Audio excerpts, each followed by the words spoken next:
Bismillahirrahmanirrahim. Alhamdulillahirabbil alamin. Allahumma shalli wa sallim wa barik ala Muhammad wa ala ali Muhammad. Amma ba'd. Salat kusuf atau salat khusuf atau salat gerhana dalam mazhab Syafi'i.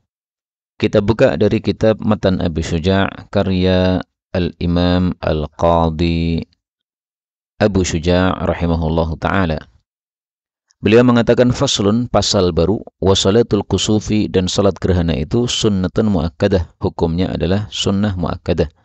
Jadi tidak wajib sehingga ketika ditinggalkan tidak berdosa.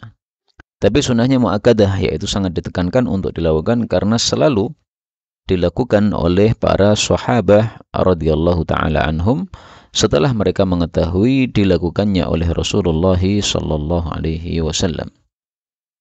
Fa'in patat, maka apabila terlewat, yaitu waktunya sudah habis, lam tuqda, maka tidak dilakukan qadha atau tidak diganti. Kenapa? Karena salat gerhana termasuk salat yang ada sebabnya. Nah, ketika sebabnya sudah lenyap, otomatis tidak bisa diqadha karena sebabnya sudah tidak ada. Wa yusalli li kusufi syamsi wa khusufil qamari rak'atain. Seseorang melakukan salat karena gerhananya matahari maupun gerhananya bulan 2 rakaat saja. Fi kulli rak'atin, pada setiap rakaatnya qiyamani, 2 berdiri, yutilul qira'ata fihima, yang dia memanjangkan bacaan Quran pada keduanya. Yang dimaksud bacaan Quran di sini adalah membaca surat Al-Fatihah dan surat yang lain. Jadi prakteknya setelah seseorang berdiri kemudian membaca Al-Fatihah dan surat yang panjang sekira Al-Baqarah, lalu dia mengucapkan Allahu Akbar ruku', kemudian rukuknya panjang, setelah itu mengucapkan Sami Allahu liman hamidah, kata Aba Syekh Qahtani, kemudian dilanjutkan dengan Rabbana walakal hamdu, baru kemudian Al-Fatihah lagi, kemudian surat yang panjang lagi. Adapun Syekhuna Utsman Al-Khamis ketika menjelaskan tata cara salat gerhana, beliau menyebutkan ya Sami Allahu liman hamidah, kemudian membaca surat. Maka zahirnya dari penjelasan beliau ini tidak memakai Rabbana walakal hamdu. Tapi insyaallah al-amru fihi sa'ah, masalah itu luas. Kalau Anda menggunakan Sami Allah liman hamidah Rabbana walakal hamdu kemudian Al-Fatihah, enggak ada masalah. Kalau Anda menggunakan Sami Allah liman hamidah kemudian Al-Fatihah juga tidak ada masalah, salatnya sah, tidak bermasalah.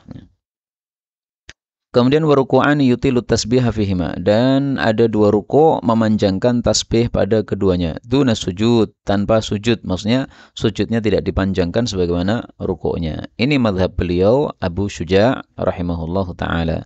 Tapi kalau kita lihat dalam hadis tentang salat gerhana Nabi SAW, beliau pun sujudnya juga lama sebagaimana lamanya ruku' tersebut, sehingga ini lebih utama untuk dilakukan, yaitu sujudnya panjang sebagaimana ruku'nya panjang. Wa yakhtubu ba'daha khutbataini, dan dia berkhutbah setelah salat gerhana 2 kali khutbah. Nah, ini masalah khutbah setelah salat gerhana ini termasuk mufradat mazhab Syafi'i. Karena jumhur ulama berpendapat bahwa setelah salat gerhana tidak ada khutbah atau tidak disyaratkan khutbah. Adapun Nabi khutbah itu karena adanya keperluan terhadap khutbah tersebut.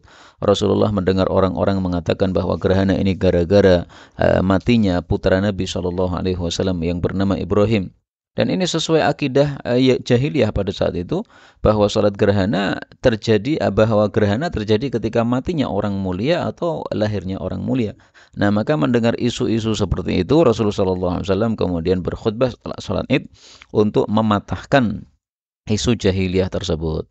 Tapi faktanya kan Nabi khutbah kan. Nah, maka mazhab Syafi'i berpendapat ada khutbah setelah salat gerhana. 2 khutbah sah, 1 khutbah juga sah. Tapi kalau mazhab Syafi'i khutbatain, 2 khutbah. Wa yusirru fi kusufi syamsi, dan membaca secara sir pada gerhana matahari. Wa yajharu fi khusufil qamar, dan membaca dengan jahar pada gerhana bulan. Artinya karena ini salat malam dan salat siang, maka salat malamnya dibaca dengan jahar, salat siangnya dibaca dengan sir sebagaimana salat sunnah yang lainnya, yaitu kayak salat duha dengan sir, salat tahajud dengan atau salat tarawih dengan jahar. Ini mazhab Syafi'i. Tapi ini tidak sesuai dengan hadisnya Aisyah radhiyallahu anha, yang Aisyah menjelaskan salat gerhana matahari yang dilakukan oleh Nabi SAW pada tahun 10 Hijriah itu, beliau yajharu fihima bil qiraah, beliau menjaharkan suaranya. Dan inilah yang dilakukan di Indonesia ya, meskipun Indonesia itu rata-rata mazhabnya adalah mazhab Syafi'i, tapi yang kita lihat di Solo, saya katakan di Solo bukan di Indonesia ya, di Solo rata-ratanya kalau salat gerhana matahari tetap dibaca dengan bacaan yang jahar. Wallahu a'lam bishawab, walhamdulillahirabbil alamin.